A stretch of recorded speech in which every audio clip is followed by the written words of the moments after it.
भारतरत्न बाबासाहेब आंबेडकर यांच्या जयंतीनिमित्त लातूर येथे एक स्तुत्य सामाजिक उपक्रम राबवण्यात आला। विलासराव देशमुख शासकीय वैद्यकीय महाविद्यालय व सर्वोपचार रुग्णालय येथे रुग्णांच्या नातेवाईकांसाठी अन्नदान वाटपाचा कार्यक्रम उत्साहात पार पडला।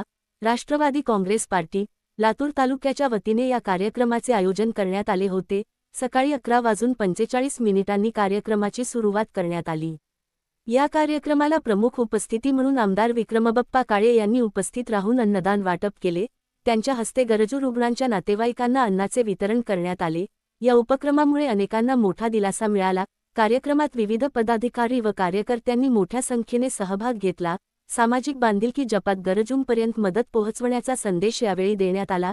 यावेळी उपस्थित मान्यवरांनी डॉ. बाबासाहेब आंबेडकर यांच्या विचारांचे स्मरण करून समाजहिताचे कार्य अधिक जोमाने करण्याचे आवाहन केले। कार्यक्रमाचे आयोजन अत्यंत नियोजनबद्ध पद्धतीने करण्यात आले असून शेवटी सर्व उपस्थितांचे आभार मानण्यात आले। अशाच महत्त्वाच्या बातम्यांसाठी आमच्या चॅनलला लाईक, शेअर आणि सबस्क्राईब करायला विसरू नका।